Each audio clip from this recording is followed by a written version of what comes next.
ይህንን ካደረግሽ ሰውነትሽን በአጭር ጊዜ ማስተካከል ትችላለሽ ማለት ነው። የመጀመሪያው ምንድነው? ቆራጥነትና ፍላጎት ሊኖርሽ ይገባል። እኔ በወሊድ ምክንያት ነበር እንዳጋጣሚ ሰውነቴ የጨመረው። ከወሊድ በፊት 54 ኪሎ ነበርኩኝ። ከወሊድ በኋላ ከአራስ ስወጣ 84 ኪሎ ነው የደረስኩት እና ይሄንን በአጭር ጊዜ እንዴት እንዳስተካከልኩት ነው ዛሬ የምነግራችሁ። ያለምንም ጂም ያለምንም ስፖርት በጤናማ አመጋገብ ብቻ ሰውነትን ያስተካከልኩበትን መንገድ እንዲሁም በ5 ወር እንዴት 16 ኪሎ እንደቀነስኩኝ ዛሬ ሼር የማደርጋችሁ ይሆናል ማለት ነው። የመጀመሪያው ካርቦሃይድሬት ምግቦች፣ ጣፋጮች እንዲሁም ፋብሪኬትድ የሆኑ ጁስ፣ ብስኩት ምናምን የታሸጉ ምግቦችን ኮምፕሊትሊ እነሱን ከህይወታችሁ ማራቅ። ካርቦሃይድሬት ስንል ደግሞ እንደ ድንች፣ ዳቦ፣ የስንዴ ዘር በአጠቃላይ ፓስታ፣ መኮረኒ ይጨምራል። እሱን ሙሉ ለሙሉ ነው ያቆምኩትና ስኳር በጣም በከፍተኛ ሁኔታ ሰውነታችን እንዲጨምር ስለሚያደርግ እሱን ሙሉ ለሙሉ ማቆም አለብን። በሻይም ሆነ በቡና በየትኛው ነገር ላይ ስኳር በጣም ሰውነታችን እንዲጨምር ከሚያደርጉ ነገሮች አንዱ ነው። ስለዚህ ስኳርን ማቆም አለባችሁ ማለት ነው። እንዲሁም በነገራችን ላይ አራስ ቤት ላይ ሰውነታችን በጣም እንዲጨምር የሚያደርገው ያው ሰውነታችን እንዲጠገን ተብሎ የተለያዩ ነገሮችን እንበላለን አይደለ? መብላታችን ብቻ ሳይሆን ምንም አይነት እንቅስቃሴ አናደርግም። የተለያዩ ሰውነታችንን ሊገነባ የሚችል ነገር እንበላለን። በልተን ቁጭ ነው የምንለው ወይ እንተኛለን። ምንም እንቅስቃሴ የምናደርገው ነገር የለም። አንድ በጣም እንዲጨምር የሚያደርገው ነገር ይሄ ነው። ስለዚህ ያው መብላቱ ግዴታ ነው።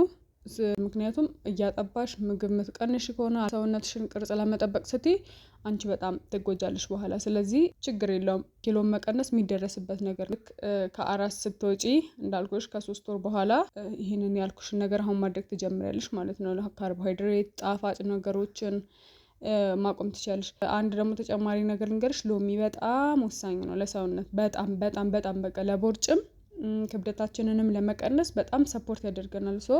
ጠዋት የሎሚ ሻይ ያለ ስኳር ባለ ውሃ ሎሚ አድርገሽ እንዲሁም ኖርማል ውሃ እንኳን ስትጠጪ ቀን ላይ ብርጭቆሽ ላይ የሎሚ ጭማቂ ብታደርጊ ይሄ በጣም ሰፖርት ያደርግሻል። እኔ አሁን ዛሬ ሼር እያደረግኳቸው ያለሁት እኔን የጠቀሙኝን እኔ እንዴት 16 ኪሎ እንደቀነስኩኝ። በጣም ወፍሬ ነበር፣ በጣም ቦርጬ ምናምን በጣም በቃ እንግዲህ 30 ኪሎ ማለት ቀላል ነገር አይደለም።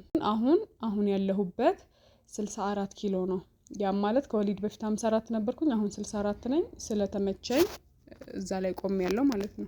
በፊት 54 ነበርኩኝ፣ ከዛ ከወሊድ 84 ነው ያደረስኩት። ስለዚህ 30 ኪሎ ጨምሬያለሁ ማለት ነው። ስንት ቀነስኩ መሰላችሁ? ከ84 አሁን 64 ነኝ። 20 ኪሎ ቀንሻለሁኝ። 16 ኪሎን በ5 ወር ነው የቀነስኩት። ከወለድኩኝ 1 አመት ሆኖኛል። እስካሁን ባለው ጊዜ 20 ኪሎ መቀነስ ችያለሁ ማለት ነው። አመጋገቤ አሁንም ጤናማ ነው። ምክንያቱም አሁንም መልሼ ወደ በፊቱ ኪሎ እንዳልጨምር ማለት ነው። እንደ ድሮው ካርቦሃይድሬቶችን ማበዛ ከሆነ ጣፋጮችን፣ ፋብሪኬትድ የሆኑ ምግቦችን አሁንም የማበዛ ከሆነ ሰውነቴ መልሶ የመወፈር ነገር ይኖረዋል ማለት ነው። ስለዚህ አመጋገቤን ጤናማ አድርጌ ነገር ግን ይሄ ሻይ በሎሚ እሱን አቆሚያለሁኝ። ሌላው ግን እንደቀጠለ ነው። ካርቦሃይድሬት ምግብ በመጠኑ ወስዳለሁ።